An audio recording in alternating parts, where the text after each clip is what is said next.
Ladies and gentlemen, this is the main event of the evening. Hold one. Andre. You're not good at this. Get out. Let me tell you a personal story about Vince McMahon. You just made the list. Oh my God. Sorry, no speak English. Dummy. Goodbye and good night. Hold two. On bar. It's still real to me, damn it. Dummy. This is the worst town I've ever been in. Hold three. Tomas covers. Three-handle family Gradunzel. Mamma mia. And now, Unchained.media presents the B Plus Podcast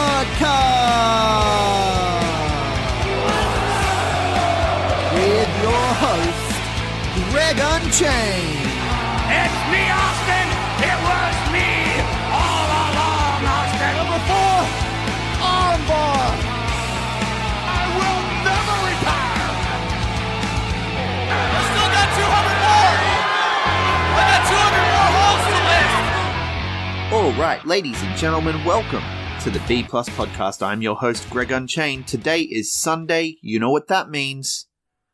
It's time for All The Wrest. All The Wrest is our weekly episode where it's kind of a grab bag. We take a look at all the rest of the wrestling world, everything that happened that wasn't WWE, that wasn't New Japan, or what we're calling now the King of Sports universe. We take a look at the things that don't fit into these other podcasts that we do. So not Impact, not King of Sports, not WWE. I look at that and I say, what have I watched this week that doesn't fit? And then I tell you all about it. So this week we're going to look at Lucha Underground, we're going to look at Ring of Honor for the last time probably, and we're going to look at MLW. That's right. I actually took notes this week when I watched MLW. I promised you guys it would come eventually, and here it is. We're going to take a look at last week's MLW Fusion. As I record this, the new MLW Fusion is available, the one with War Games. I have not watched it yet, but I will watch that and include that in next week's All The Wrest. So for this week, it's the go home before War Games that we're going to talk about. And I figure, since it's new to the lineup, why not start right there? So MLW Fusion this week started with the newest member of Team Filthy, the man of 1,000 counters, Fred Yehai, taking on the most marketable, Richard Holiday. Yehai out-wrestled Holiday for the most part and ended up getting the submission win. It completely outclassed him as a wrestler. Yehai's pretty impressive. They were talking about him going on excursion to WXW to learn the European style. That's only going to improve his game. There's some really great wrestling coming out of WXW over in Germany, so that could be very exciting to keep an eye on. It was a pretty good match, but it was nothing really to write home about. Up next, we see a recap of the Hart Foundation attacking Kevin Sullivan and busting him open backstage, convincing Brian Pillman Jr. to join in the attack on his mentor. The Hart Foundation, of course, in this instance, is Teddy Hart and Davey Boy Smith Jr., and so they're bringing Brian Pillman into the fold as well, Brian Pillman Jr. into the fold, and they got him to attack Kevin Sullivan. Then we get a Brian Pillman Jr. promo that he's filmed elsewhere, saying that, he put the boogeyman out of his misery because Brian Pillman Jr. is in his prime and he has a bright future. Yes, all the things that Kevin Sullivan says about him are true. But he also has a legacy and a loyalty to the Hart Foundation. And he says that Sullivan is still the same backstabbing, slimy rodent. That's a direct quote. Backstabbing, slimy rodent that stepped into the ring with his father 20 plus years ago, and a leopard never changes his spots. So Brian Pillman Jr. officially cutting ties, it seems, with Kevin Sullivan, who was his mentor up till now. So very interesting story going on there. You got to wonder where it's going to lead, because obviously Kevin Sullivan isn't going to be getting in the ring with him anytime soon, at least I assume not. So I'm wondering where it's going to lead. Maybe Kevin Sullivan's going to recruit some other young guys to sort of come to his aid. But either way, it's a pretty cool story, and I like the way that they're using the history of Brian Pillman's family, his lineage, the Hart family, all of that stuff, and the way they're tying it all in together to sort of tell this deeper story that, it gets you more invested knowing the history and everything. So it's a really interesting story. It's definitely one to keep an eye on. After that, we got a PCO match. So PCO took on MLW Original Homicide. I call it a PCO match, but it was a Homicide match as well. But yeah, PCO had a one-on-one match with Homicide. Homicide probably needs no introduction. PCO, for those who haven't been following the indies lately, is Pierre-Carl Ouellette. He's a Canadian. So he was one of the Quebecers, Quebecer Pierre. He's been around since the late 80s, and he's got to be like 50 years old or so by now, but he is still incredibly fit. He's in mint condition and wrestling at a higher level than he probably ever has, which is pretty insane. He does a really good moonsault. It's crazy to see. He gets a win with a shoulder block. Interesting finish to a pretty average match, to be honest with you. This isn't what you want to watch. If you want to watch PCO, this isn't one of his best matches. But I'm very curious to see how he goes in the Battle of Los Angeles this weekend. I think he's a pretty strong contender to win the whole thing, but yeah, I'm definitely interested in seeing how PCO goes. But bringing it back to MLW, we get a quick little Jason Cade promo. It was average at best. And then we get a video with Low-Key's amazing voiceover hyping up his feud with the Lucha Brothers and Konnan. Low-Key has an incredible voice. I won't even try to do an impersonation. He has just this amazing, deep voiceover voice that he could really have a career as a voiceover artist if he wasn't a wrestler. And we also get a recap video of everything leading up to War Games, with Sami Callihan costing Shane Strickland the MLW title, and everything leading into this team match. So it's Sami Callihan, Jimmy Havoc, Abyss, and of course Sami Callihan's team, the Death Machines, taking on Shane Strickland, Tommy Dreamer, John Hennigan, Barrington Hughes, and Cotto Brazil. So that's next week. Well, this week. It's already happened. I haven't watched it yet, so it'll be on next week's All The Rest episode. That's a War Games match, very exciting. And then the main event for MLW, this one's one that you want to watch. It was a really good match. A tag match with the Lucha Brothers defending the MLW tag team titles against Drago and Ray Horace. Honestly, this probably wasn't the best match these four could do, but it was a really good match still. I felt like it was a little too short. If they had like an extra 10 minutes or so, I understand this is a TV taping, so they're not necessarily going to get the time they need to really have their greatest match. It just never kicked into that higher gear, but it was still a really good match, a really good TV main event. Ultimately, the Lucha Brothers retained the titles with a spiked package piledriver, and then Fenix and Pentagon both cut a promo thanking the Luchadors from Mexico City for coming here and how this is an amazing night. He feels proud because there's 4 Luchadors main eventing the show. Penta thanks Drago and Ray Horace for coming, and then we close out the show. So overall, this week's MLW Fusion, it wasn't the best MLW Fusion. MLW is getting a lot of rave reviews lately, and they're similar to Impact lately, where you're just telling good stories week to week and allowing people to get invested. And that's what wrestling is. That's when wrestling is at its best. And this is a good hour-long show. I wouldn't recommend this as a first jumping on point. When we get to one that's a really good jumping on point for you, I'll let you know.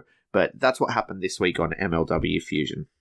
Moving on, let's take a look at Lucha Underground. So we obviously start the show with a recap video, as we do. This time showing Katrina's death from last week and Phoenix's resurrection and reunion with Melissa Santos. We then find out, as per the announcers, that Phoenix, Drago, and Aerostar will have a trios title match tonight, and the announcers are so shocked that Phoenix is back, which is a nice touch because we know that they don't see the cutscenes that we see. But before we can get to that match, first we have a match for the Gift of the Gods Championship. So Eva Lise takes on El Dragon Azteca Jr., the reigning defending champion. This was a decent match, but nothing too impressive. I like to give credit where it's due, and Dragon Azteca Jr. is obviously a fighting champion, for sure. You can't deny that. He's having match after match after match where he is successfully defending the title with various roll-up combinations and pinfall sort of out-of-nowhere kind of situations. None of the matches are standing out. None of them are standing out at all. It's not a good reign. Like, the match just ended. It just ended. And a lot of his matches just sort of end. They just exist and then they end. And there's nothing special about them at all. And I like Dragon Azteca Jr. and I know he can have better matches than he has for this little title run, so I'm not sure what's going on.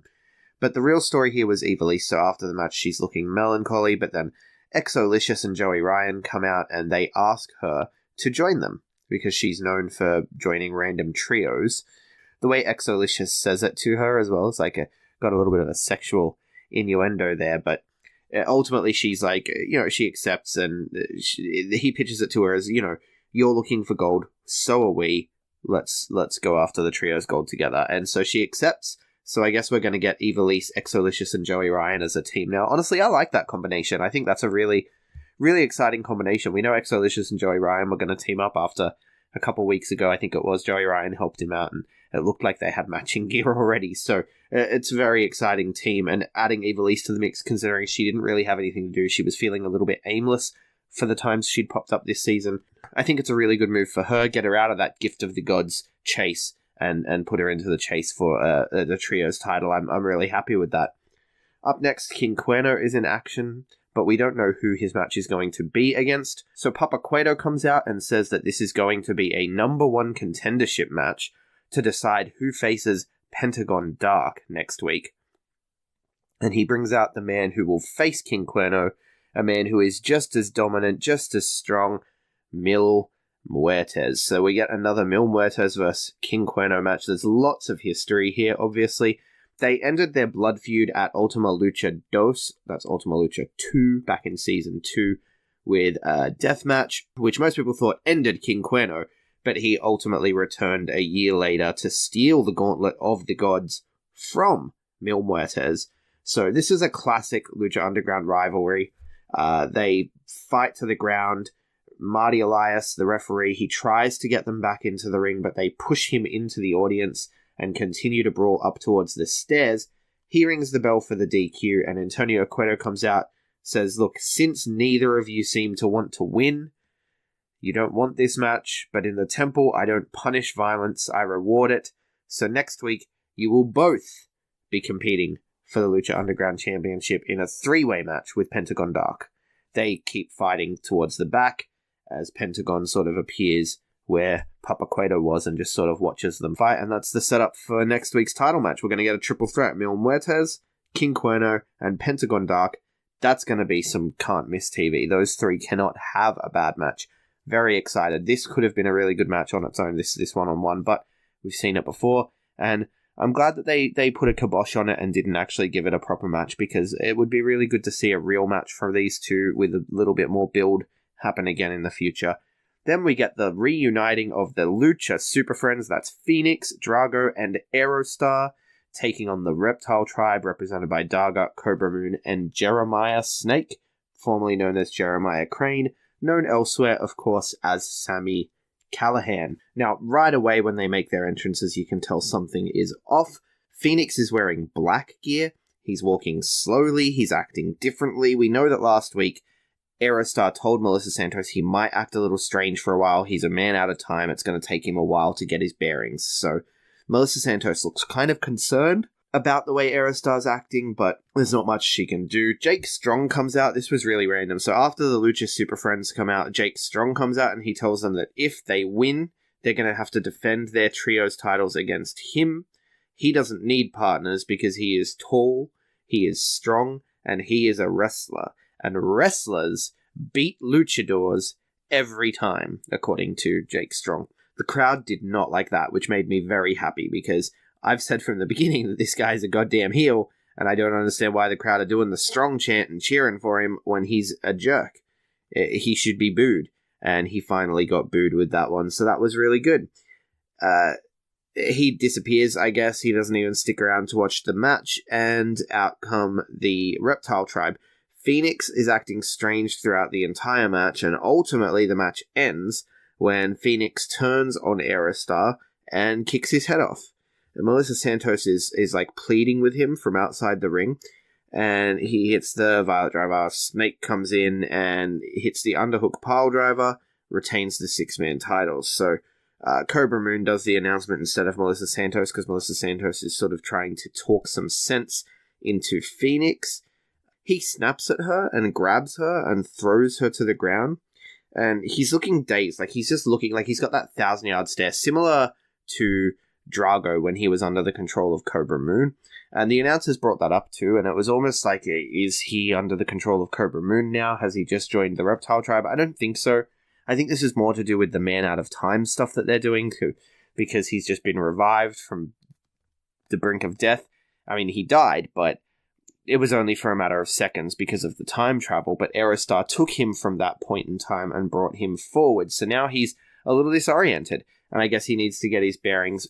El Dragon Azteca Jr. comes out after Fenix pushes Melissa Santos over, and he's sort of helping Melissa Santos up as the show ends. I think this is going to lead to Fenix getting the Gift of the Gods title, and we're going to get a Phoenix Dark versus Pentagon Dark match, which, if that's where this is going, leading to Ultima Lucha Quattro with Phoenix Dark versus Pentagon Dark, holy shit, that is going to be incredible. So I'm watching this one with a goddamn magnifying glass. I'm still curious as to what's going to go on with the Piedra Immortal and all the stuff that Aerostar's got going on, all the stuff Papa Cueto's got going on with Matanza. The stories are starting to really unravel and heat up. There's still so many loose ends. So many loose ends from previous seasons that you know, the Man in the Limo especially. I keep coming back to the Man in the Limo. I want to know who the Man in the Limo is. Where the other half of the Piedra Immortal is, I completely forget at this point. I think it's with one of the crooked detectives. I don't even know, man. I'm starting to get a little bit lost in terms of... I'm watching so much that sometimes it's hard to remember, so I'd have to dig through the archives to find where that is. But at the end of the day, Lucha Underground Season 4 is heating up towards... It looks like things are starting to take shape towards Ultima Lucha. I think that Joey Ryan, Exolicious, and Evilise may even, you know, have a bit of a hard road to the Trios Championship, and I think they may get their moment at Ultima Lucha. I think that this season's tail end is going to be really, really exciting. But that wasn't the end of Lucha Underground, that was the credits, so the main event finished. El Dragon Azteca Jr. comes out and starts helping out Melissa Santos, and the credits roll, but as we know, Lucha Underground, they're fans of their post-credit scenes, so after the credits we see Papa Cueto getting himself a beer. Marty the Moth is banging down the office door, so Marty the Moth is back. He comes in and essentially he buys his way into a Gift of the Gods Championship match, and right before the show goes off air, fades to black, he puts more money on the table, and Papa Cueto says, "What's that for?" He says, "There's something else I want," and then the show fades to black. So we don't get to find out what the other thing he wants is, but we know he's getting himself a Gift of the Gods Championship match next week. I'm definitely curious to see how that plays out. Marty the Moth is someone who I'm not really too into. He hasn't really done anything that sparks my fancy, but I'm willing to give this a go and see how it plays out. But that does it for Lucha Underground this week, which means the last thing we have to talk about before we get to this week in wrestling news is Ring of Honor. This week's Ring of Honor TV was amazing. It's probably my show of the week overall for all of wrestling, and definitely contains the match of the week for all of wrestling. So Ring of Honor TV this week is fantastic. Essentially, the entire show was used just to put over the main event. The main event for this one, they've been building it for a couple of weeks, I've been mentioning it, is the Jay Lethal versus Jonathan Gresham 30-minute Iron Man match. Anyone who listens to this podcast regularly knows that I am a big Jay Lethal fan, although his stuff lately hasn't really been setting the world on fire. Anyone who listens will also know that I'm a huge Jonathan Gresham fan. Jonathan Gresham does that whole limb manipulation, catch wrestling style that I am a huge fan of. Jay Lethal does it too, but not to the same extent. And they have a 30-minute Iron Man match in the main event of this Ring of Honor TV that just blew the rest of the wrestling week out of the water. Say that 10 times fast. Blew the rest of the wrestling week out of the water. Anyway, the entire show was set up to put over how important this match was, and it was done really well. So, as soon as the show came to air, we started with Mark Briscoe and Frankie Kazarian already fighting. They're in the match, they're in the ring, the bell rings straight away. It really put over how much these guys hate each other, which helps build towards their tag title match at Death Before Dishonor, which is really good. Just letting us know, like, these guys hate each other so much, they didn't wait for the show to start. They just started fighting when they were ready. And it was really intense, and they had a quick little brawl with Kazarian getting the win despite a distraction from Jay. After the match, Jay Briscoe jumps in and attacks. Daniels and Scorpio Sky come out, everything breaks down, but Punishment Martinez comes out to even the odds, and Martinez and the Briscoes end up standing tall. Really curious there, having Punishment Martinez come out. Could be moving towards setting something up post-Death Before Dishonor, where maybe Christopher Daniels, Frankie Kazarian, or Scorpio Sky are going to challenge for the TV title. Or it could just be a stopgap for them to get a trios match out of these guys before Death Before Dishonor at one of the next tapings. Either way, really good. I'm not a huge fan of Punishment Martinez, but I like it when he's used in multi-man matches. I think he thrives there, so this is going to be really good. Then we get some hype for the Jonathan Gresham and Jay Lethal match. Now, Ian Riccoboni is putting over how we need to, in order to show the entirety of the Iron Man match, we have to show only highlights of this other match that we have to show you tonight, and that's the Dogs versus Cheeseburger and Ryan Nova versus the Bouncers. We couldn't tell at the beginning what had happened, but the match was over. Turns out that the Bouncers actually won the match. The highlight that Riccoboni threw together mostly focused on a 2-on-1 attack from the Dogs to Cheeseburger after the match. So this is a story that's been going for a while. It's been a little stagnant lately. It's been sort of on the back burner, but it's been simmering away for a while with, Will Ferreira and Cheeseburger having their little feud. It looks like we're going to get a payoff to that soon, which is pretty cool. We then get a recap of the Bully Ray and Silas Young stuff, and we see a hype for some Honor Club content, where if you sign up for Honor Club, you can see a video of Silas yelling at Bully backstage. I'm going to have to check that out to see what he said, because I probably should have done that before I recorded this, but hey, it's 2 o'clock in the morning where I am, and, I just didn't get the chance to. So I'm curious as to what Silas Young said to Bully Ray, but if you want to know what was said there, you want to get onto Honor Club to check out that clip. And then, after another brief little introduction from the announcers, we get the main event. So this is really the entire show. They spent the entire show hyping it up, putting over the fact that we could only show highlights from these other matches. Everything's quick. It was really well done, and it made this match feel so important. And then the match happened, and it was just an amazing match. I can't put it into words. I'm not going to try to describe everything that happened in the 30 minutes. So what I will say is, get onto Honor Club and watch this. If you don't have Honor Club, that is fine. If you sign up for Fight TV, you get to watch Ring of Honor completely free every week. It doesn't cost you a dime. It doesn't cost to sign up. If you use the promo code ZEZ1041, you will also send a bit of credit our way, and you will get a bit of credit to purchase yourself a pay-per-view, something like Joey Janela's Lost in New York comes in under the price, Evolve 112 and Evolve 113 come in under the price, so you can use that. And every week you will get Ring of Honor TV for free. You'll also get Championship Wrestling from Hollywood, which is really cool. We're going to talk about that in the news section, because Cody's headed there with his NWA World title. You're also going to get Reality of Wrestling, ROW, which is, of course, Booker T's promotion.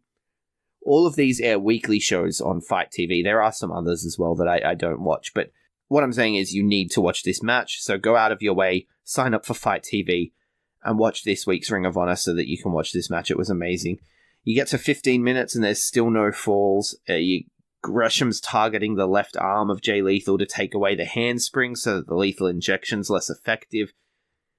20 minutes, there's still no falls. At 25 minutes, there's still no falls. Jay Lethal ends up tapping to the octopus with only 3 minutes and 30 seconds left, making it 1-0 in favor of Jonathan Gresham. You could tell that he tapped strategically, like he knew, I can get a win in this time. I need to get out of this hold or else I'm going to have some damage done to me. So he tapped prematurely, perhaps, before he really needed to, in order to break the hold so that he could get his opportunity to win the match. He charges in immediately and locks a figure 4 leg lock on Gresham. Great use of this hold. So they've got 3 minutes left in the match, you've got to realize, and they're locked in this hold, and all Gresham needs to do is just wait it out. He just has to wait it out for 3 minutes in this figure 4 leg lock, and then, and if he can wait it out, he becomes the Ring of Honor World Champion. The announcers were doing a fantastic job. It was so dramatic, heavily dramatic. He's in there for the 3 minutes. He's trying to hold on for the 3 minutes. He's getting tired. He drops to the mat. The ref counts 2. He gets back up. Jay Lethal pounds him some more. He's getting tired. He drops to the mat. The ref counts 2. They're trying to get it. Ultimately, he couldn't hold on and he had to tap. He had to tap out. So now we're at 1-1, and we have about a minute left. Gresham tries a series of pins with 30 seconds left, time's clicking down. The match ends at 1 apiece, leaving the match a draw. Gresham calls for a mic, though, and he gets a cheap pop for mentioning that he's from Atlanta, Georgia, which is where they're shooting this, obviously. And he insists on the match going for 5 more minutes. Jay Lethal agrees, and Todd Sinclair agrees as well, so they go for 5 more minutes, sudden death. They trade blows. It's a very high-intensity 4 minutes that they go for in this little final closing segment. Very close pin for Gresham. Lethal ultimately ends up getting the win by hitting the lethal injection. There's about a minute left on the clock, and Lethal picks up the win. This was seriously the best match this week. It was an amazing match. It shits all over the Seth Rollins and Dolph Ziggler Iron Man match from a few weeks ago. Definitely recommend watching this if you're a fan of wrestling. This was wrestling, and it was fantastic. So, Ring of Honor TV, that's my pick of the week. And, of course, Jay Lethal, Jonathan Gresham for the ROH World title in a 30-minute Iron Man match. That is my pick for match of the week. Jonathan Gresham, this was a star-making performance for him. If he doesn't become one of the top guys in Ring of Honor after this performance, I don't know what to tell you, man. They're missing the boat on this guy if they don't push him to the moon after a performance like this. But that does it for this week in wrestling television. Now let's take a look at this week's top headlines. Topping out the news this week, breaking news. This actually has just popped up in my timeline as I've been recording this episode. 205 Live is officially moving to Wednesdays. I had it here with a question mark in my notes that, 205 Live moving to Wednesdays, something for us to talk about because there had been rumors that 205 Live was going to get shifted. But Drake Maverick tweeted about it, and then WWE tweeted about it. 205 Live is officially moving to Wednesday, which means that it looks like the show is not going to be live anymore, or else they're running their own venues, which would be kind of cool but weird. I wonder, I don't think they're going to make it its own touring brand. But what it does look like is they're going to move it to before SmackDown, let it film before SmackDown, which means they will benefit from a hotter crowd, which is fantastic. Film before SmackDown, then SmackDown Live, and then the Mixed Match Challenge will take place after SmackDown. 205 Live is filmed before SmackDown and then aired on Wednesday before NXT and the Mae Young Classic. That 3-hour block on Wednesday or Thursday morning for us, 205 Live, NXT, Mae Young Classic. Holy shit, that's an amazing lineup. Like, that's going to be 3 hours of wrestling TV that's not going to be hard to watch.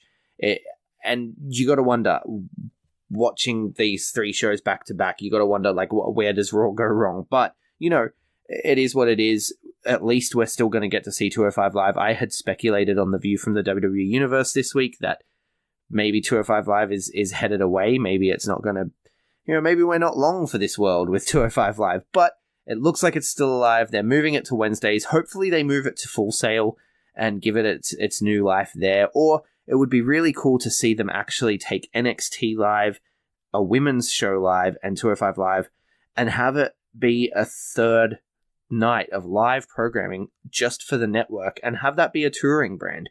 Why not? You can have Monday be Raw, Tuesday be SmackDown for now. It's moving to Fridays next year when it moves to Fox. But Monday, so ultimately it'll become Monday, Wednesday, Friday. But for now, Monday, Tuesday, Wednesday, and you have 3 different touring brands. One, Monday Night Raw, Tuesday night, SmackDown Live, and whatever other show they decide to tack onto that. So at the moment, it's the Mixed Match Challenge. They can do different little random things like that all the time, and it'll be really fun and bring some spontaneity to things. And then Wednesday, you could take the top NXT talent, the women, and the 205 Live talent, and take them on the road as well for 3 hours of live television, an hour of 205 Live, an hour of NXT, and an hour of the women. How good would that be? And that would make so much money for WWE having that third touring brand. NXT is already a touring brand as it is, but they're just not live. They're just doing the house shows. So I think it'd be really interesting to see something like that happen. I hope that's where it's going, but even if it's not, even if it's just going to stay exactly how it is and film before SmackDown, I'd like to see 205 Live get its own dedicated audience. But if it has to film before SmackDown, at least we're getting it. At least we're getting to see these guys go out there and tear it up every week, because it is really one of the best wrestling hours of the week. and I definitely don't want to see it go away. But now that the breaking news is out of the way, let's talk about what I had slated as the top story for this week. Renee Young has joined the Raw announce team full-time. Now, this is obviously a history-making situation, but they didn't bother calling so much attention to how historic this was and how this is such a great thing that they're doing for Renee Young and a great thing that they're doing for women. It just happened. It just so happened that Coach had been gone for a couple of weeks. Renee Young filled in. Renee Young did such a great job that they were like, you know what, maybe we should put Coach on the panel, because that's the kind of stuff he did when he was over at ESPN. That's the kind of stuff he thrives on. We should put him on the panel shows, and Renee Young is doing a really, really good job. A much better job than Coach, a much better job than Booker T, a much better job than David Otunga. And so we can put Renee Young in full-time, and we get the nice little history thing. But in addition to that, we get the benefit of an actually good color commentator joining the Raw team. Very exciting. Congratulations, Renee Young. It's about time.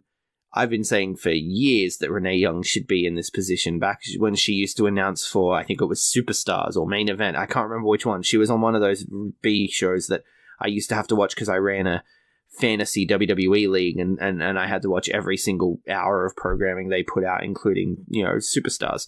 And she commentated on that quite a lot, and also she did some commentary on NXT as well. And I don't know why they took her out of the booth ever, but, she's thrived in every position they've put her in, and she's doing a really good job so far as an announcer on Raw. So I'm very excited to see that continue, and I think she's going to become the voice of the company in not too long.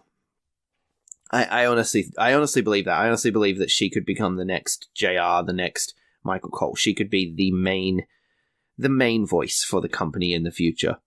In other news, we have The Rock's daughter reportedly training at the Performance Center. So she's only 17, I think. Maybe she's 18 now. I don't know. I don't know her age, but I'm pretty sure what I read said that she's 17, and she's only training part-time, but she has expressed interest in becoming a wrestler. You got to think that she's going to get super shot to superstardom. It's not going to take long for her. It's in her blood. They'll do the whole Samoan legacy thing. I hope she's good. I hope for her sake she's good. She's got a big legacy to live up to. It helps being a different gender from the superstar you're descended from. I mean, Ted DiBiase Jr. has a bigger job trying to live up to Ted DiBiase than The Rock's daughter would have, having to live up to The Rock, because at least she's female, so it's kind of separated. Like, it's not the same thing, but still big shoes to fill. There's going to be big expectations on her, and it's a blessing and a curse, I think, being the child of a absolute wrestling legend. I think if you want to become a wrestler and you're the child of a wrestling legend, I think that's got to be a real bittersweet kind of situation. But best of luck to The Rock's daughter, and, hopefully I will know her name soon, and she will be a superstar in her own right, and won't just be The Rock's daughter. We've got a couple of more WWE-related stories. Vince McMahon is reportedly meeting with Madison Square Garden officials next week. It seems like WWE don't actually have somewhere for their fan access for WrestleMania weekend yet. So are they going to be throwing millions of dollars at Madison Square Garden and trying to get them to kick out Ring of Honor and New Japan? It's a possibility. It would be a total dick move if they do, but they want somewhere to run fan access. Madison Square Garden want a relationship with WWE. WWE don't want Madison Square Garden to host Ring of Honor and New Japan Pro Wrestling. I think that might be what goes down, and if it does, that's going to suck, but we could always just see Ring of Honor and New Japan find another equally large venue and just sell that out immediately, move everyone over. I don't know. What I do know is that WWE are kind of being dicks this WrestleMania season. They're kind of freezing out a lot more of the mid-sized venues, or booking them out for various different things that they're holding, like their jobs fair that they do, the thing for military veterans and stuff. And in doing so, they're making it harder for other companies to come in for WrestleMania weekend and run their shows. Things like the Game Changer Wrestling, Matt Riddle's Bloodsport that we saw earlier this year, or Evolve run shows that weekend, Progress run shows that weekend. Everyone is in town for WrestleMania, and everyone is running shows, and WWE, it looks like, don't necessarily like that. They're not fans of other people piggybacking their weekend. And so they're kind of booking all these mid-sized venues for various little dinners and, functions with advertisers and things that they have to do. And they're freezing out all these other wrestling companies that are going to want to put on shows. I don't think it's going to work. I mean, New Jersey's a stone's throw away. Are they going to book out the entire tri-state area? The companies are going to find a way to run on the same weekend and make their money and get their exposure and do everything that they do. And WWE should just embrace it. I mean, maybe they will. Maybe they'll host Progress and Evolve at Madison Square Garden as part of fan access. I mean, who knows? But either way, Vince is meeting with Madison Square Garden, so we'll find out more later this week, I suppose, as to what happens there. While we're on the topic of Vince, though, Vince has turned around and changed his mind about his stance on managers in WWE. So given Paul Heyman's huge success with Brock Lesnar, he's opened up to the idea of using managers. We've seen it, of course, with Drake Maverick coming on board for AOP. They're not the Authors of Pain anymore, they're just AOP. Don't know if you've noticed that. No one's calling them Authors of Pain anymore. AOP are now managed by Drake Maverick. Bobby Lashley is being managed by Leo Rush. What a combination that is. I'm so excited for Leo Rush managing Bobby Lashley. I think that there's some real potential there. But beyond those two, it's been reported now that Vince is looking at managers from outside the company, that they're thinking of bringing some in. Fingers crossed, Famous B. I said it last week on this very episode. All the Rest last week. You can go back, you can listen to it, you can hear me say Famous B is money, and I want to see him get a contract. Please bring in Famous B and Famous Incorporated. I mean, you don't have to sign it. Make a new Famous Incorporated with Famous B. Managers in pro wrestling have been missing for so long. So long. I love me a good wrestling manager, and so I'm very excited to see that Vince has changed his mind about wrestling managers.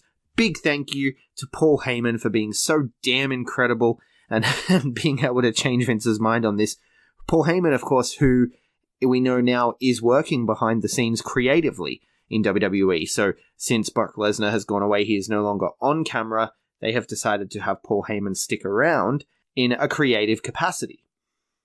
There's no word on exactly what he's doing, what he's responsible for, what he isn't, but we do know that he's hanging around at the moment in a creative advisory role. So very exciting. Paul Heyman is one of the greatest minds in professional wrestling history. Definitely keen to see, how his influence ends up affecting the show. Now, before we get to news for other companies, let's take a look at some contract situations. Rey Mysterio has said that he is enjoying doing the indie thing. He's talking to WWE, but there's nothing set yet. We've heard word that they want to do a Lucha stable with Fenix and Pentagon joining Rey Mysterio. But the latest news with Penta and Fenix makes it seem like that's not real likely. So essentially, there'd been rumors that they're talking to WWE, that WWE wants to bring them on. We know WWE wants to bring them on, but there's rumors that they were going to. Then we find out that Lucha Underground have them contracted through to the end of this season, and it has a 6-month no-compete till after the season airs. So when Ultima Lucha Quattro ends, and Season 4 of Lucha Underground is finished, 6 months after that is when they would be able to end up on television. That could have turned WWE off. We know that Fenix and Penta were not taking 2019 bookings. Pentagon said at PCW Ultra a few weeks ago that he's not going anywhere, which kind of made people a bit confused because you're not taking bookings, but there's talk of you going to WWE. What's going on? They have started taking bookings for 2019 now, so it's looking less and less likely that they're going to WWE. We could see an instance where they can't go to WWE until after WrestleMania 2019, next WrestleMania. So it could be that they're not gonna re-sign with Lucha Underground, so that whole non-compete thing can run out. They'll do some indies and then sign next year and do this stable with Rey. And it could be that WWE don't want to bring Rey in on his own. They only want to bring him in as part of this stable, so that could be what's holding up the Rey situation.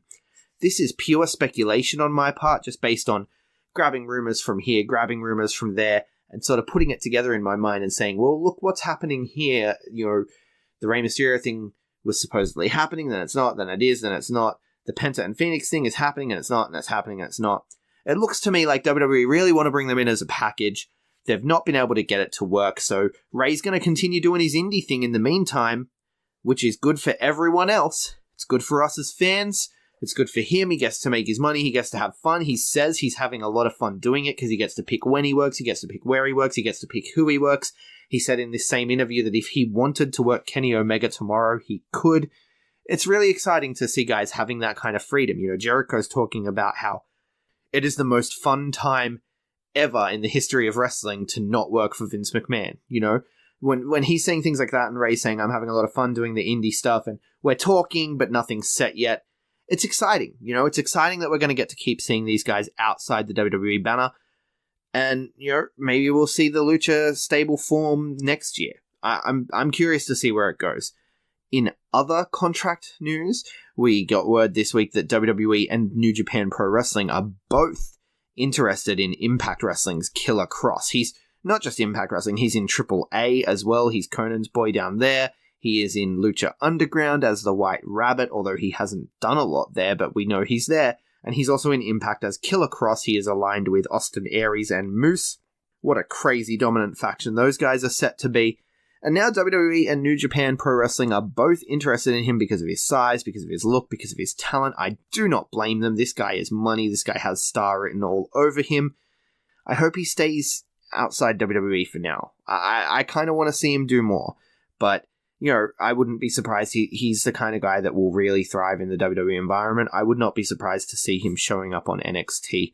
I don't know what kind of contract situation he has at the moment, but you know, that's one to keep an eye on. Killer Kross might be getting poached pretty soon because a lot of people are looking at him. Walter is back in negotiations with WWE, so last time they negotiated with Walter, he ended up turning it down. WWE signed Keith Lee at that time. They were looking at both Keith Lee and Walter. Hopefully they were going to bring him in as a tag team. That's what a lot of people were saying, but it ultimately didn't pan out because Walter was under contract with WXW in Germany, and he didn't want to be away from home for long periods of time. So to get around that, WWE might be looking at offering him, now that they have the UK contracts, they might be looking at offering him a UK contract to get around it. So he would still be able to work WXW, he would still be able to work the European indies and the English scene that he does. He's the Progress champion at the moment, he is the Defiant Internet champion at the moment.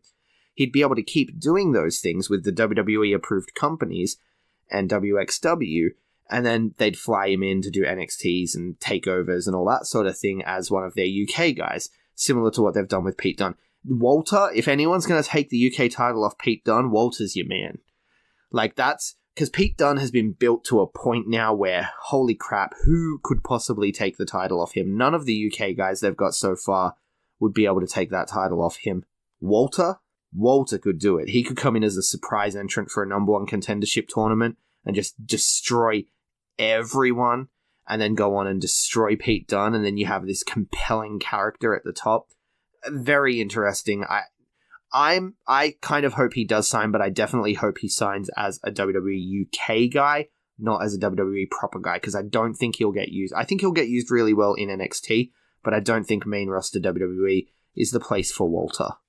Now, closing out the contracts section, we seem to do a little contract section every week on All The Wrest. Maybe I need to come up with a jingle. Neville. Neville is telling promoters he can't accept any dates yet, but he will be soon. So, this is strange because WWE confirmed that there's no non-compete.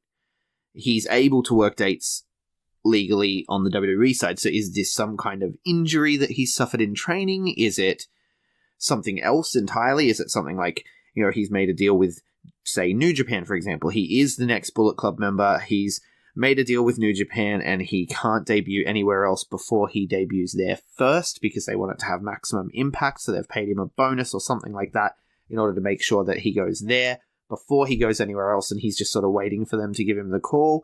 Could it be Impact with a similar situation? He's going there to join someone and do something, and you know, that was very specific. He's going there to join someone and do something. Probably wrestle. But could it be Impact? Could it be New Japan? Could there be another major player that we don't even know about and he's waiting for that to happen? It's It's all up in the air at the moment, but what we do know is he's going to be taking dates soon. He's not out of the game. He's very much still a wrestler. He just can't take dates yet for some unknown, undisclosed reason. Now, moving on from all the contract talk, it's time to talk about all the other promotions, all the other indie news and what have you.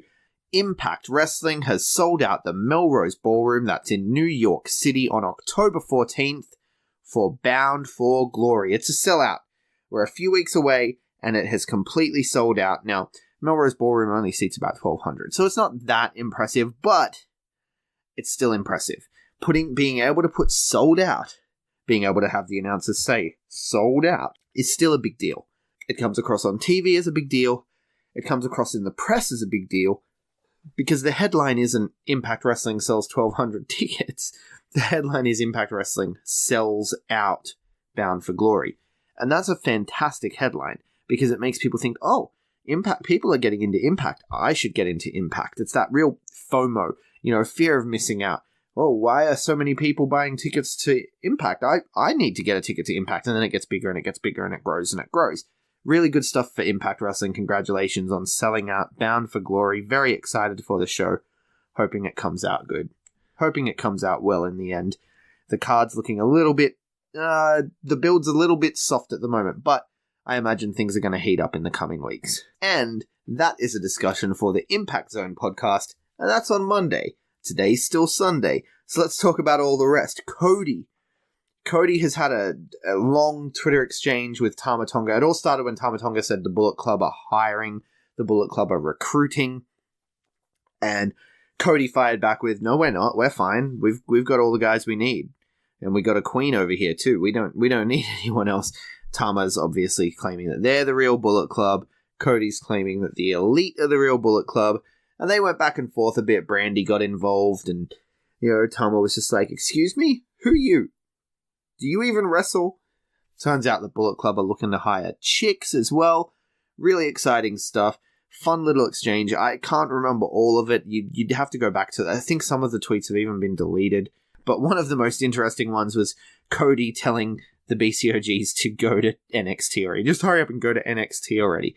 Which is interesting, because according to Tama Tonga, they've had interest from NXT, and they've turned it down multiple times, because he's loyal to New Japan Pro Wrestling, he's loyal to the Bullet Club, and this is all feeding into the story with the Bullet Club Civil War, with the OGs versus the Elite, because the Elite are taking their services elsewhere. The Elite are Ring of Honor guys, they're not really New Japan guys, and so it's all this one big story that they're telling, and it's very exciting. I love the way it plays out on social media and everything as well. That's when Daniel Bryan says that these guys are like the new Four Horsemen, I mean, he's talking about wrestling ability, sure, but what he's really talking about is the ability to tell the stories, and they tell these stories across social media and across the internet and across the wrestling world in a way that has never been done before, and it's really exciting to be watching and learning and seeing how it all works and how the future of wrestling could look. It's a very exciting time to be a wrestling fan. I say it a lot, but it's true. I say it because it's true. And Cody doesn't get enough credit, man. People are like, he's not really a in-the-ring guy. Whatever. Cody tells the best stories. Cody is fantastic at what he does, and he's going to go down in history as one of the greats. Moving on, still talking about Cody, though. Cody versus Aldis 2. That's Cody Rhodes, Nick Aldis, NWA World's Heavyweight Championship rematch. Takes place at the NWA 70th anniversary in Nashville on the 21st of October. 22nd for us here. It'll be streaming live on Fight. Definitely going to be one to check out. That show is also going to feature an NWA Women's title match, an NWA National title match. So, very exciting stuff. The NWA National title returning after I don't know how long it's been inactive. It's going to be a good show. But Aldis won the right to challenge Cody in the rematch after defeating Doug Williams at MediaCon in the UK. I haven't watched it yet, but I've heard good things, that it was a pretty good show. So I've got it in the queue ready to watch, and I'll let you know when I do. The whole NWA being rebuilt is just fantastic. I love everything. If you haven't, I've said it before, but if you haven't subscribed to NWA's YouTube channel, £10 of gold. It's must-see TV every week. It normally goes for about 10 minutes. It's similar to being the Elite in that way. It's an online thing that's building these stories, but It's different to being the Elite. It's not really a comedy show. It's kind of a docu-series, a documentary, that's following the NWA champion. So it was following Aldis, now it's going to follow Cody. It'll still show some Aldis stuff as they build towards the rematch. It's very, very, very compelling stuff. And they've made the NWA relevant again, along with the help, of course, of their affiliate promotions, such as Championship Wrestling from Hollywood. Cody has announced that he will take his first bookings as the NWA champion in Championship Wrestling for Hollywood. He's showing up at the tapings. The tapings take place on September 16th. That's today. As we listen to this, Cody is in Hollywood taping Championship Wrestling from Hollywood. No word on what he's going to do yet. No word on what the matches are going to be. He's not going to have a world title match, obviously, because that's the next one's going to be Aldis 2 at the 70th anniversary. But they'll probably do a bit of build here. They might even do a tag match or something like that. Definitely curious to see what happens.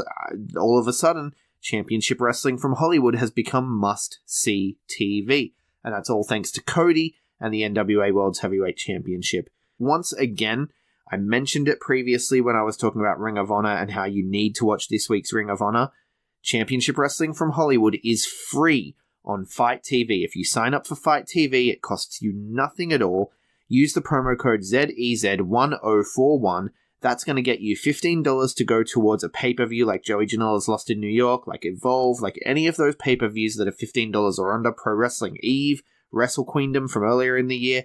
Definitely one to check out. That's less than $15. You can get that with the credits. And you're going to get Championship Wrestling from Hollywood every week for free, which means you're going to see Cody Rhodes every week for free with that 10 pounds of gold. You'll see him on YouTube in the 10 pounds of gold series as well. But hey, why not watch some wrestling while you're at it? That's what we're here for. Speaking of watching wrestling online, Progress this week dropped Chapter 36 for free on YouTube. This is one of their biggest shows.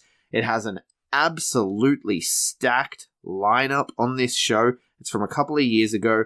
It has a lot of guys that have made their way around the world and to WWE and all over the place. It has a lot of the WWE UK guys. The British Strong Style guys are there. Marty Scurll is there. Zack Sabre Jr. is there. It's a very stacked show. You need to be watching this. It's for free on YouTube, ahead of the Wembley show that they've got coming up at the end of this month, which is their new biggest show, taking place at Wembley. That's a huge stadium. They don't think they're going to sell it out, but holy crap, I'm excited to see how they go and just how many seats they manage to fill. Progress Chapter 36, available on YouTube. I'll drop a link in the show notes. Also, while we're in the UK, El Fantasmo won the British J Cup this last weekend. Congratulations, El Fantasmo. Again, I haven't watched the British J Cup because it hasn't become available on RevPro on demand yet. As soon as it does, I will watch it. I will let you know. We're going to be talking about it on the This Month in BritRes podcast with Akil the Heel later this month.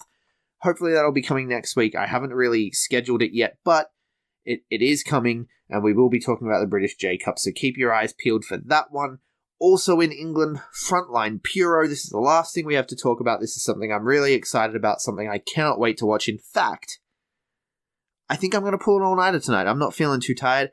I went out earlier tonight to a roller derby function, and I've had a few beers, and I'm feeling good, and I'm probably going to fall asleep immediately after I finish this episode. But once I finish this episode and post it, I'm going to go sign up for Frontline Puro on demand. That's Will Ospreay's Strong Style Puroresu promotion that he's doing in England. He's doing it full-on Japanese style with young boys and everything.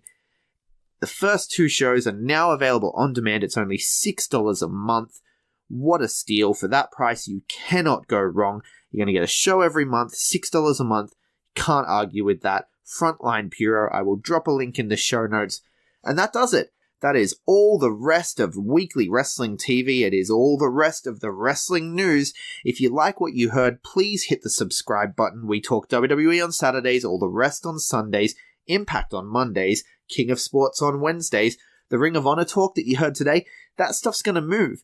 That's getting moved over to Wednesdays when we talk King of Sports Universe. It's going to be Ring of Honor, CMLL, Rev Pro, and New Japan Pro Wrestling with Big Boy Mikey. He's our King of Sports guy.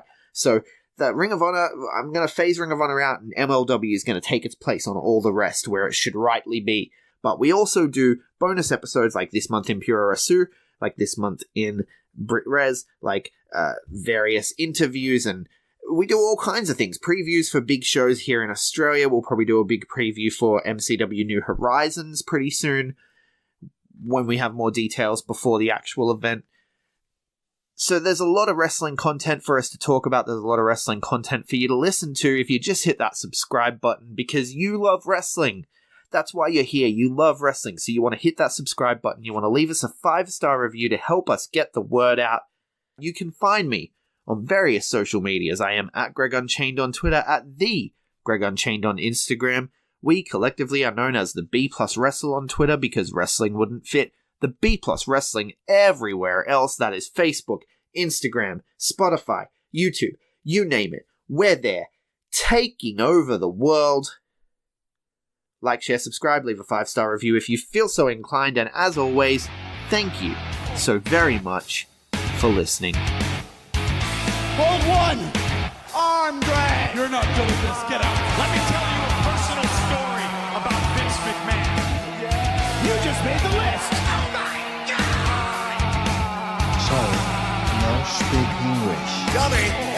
Goodbye and good night. Hold two. Arm bar. This is the worst town I've ever been in. It's still real to me, damn it. Dummy.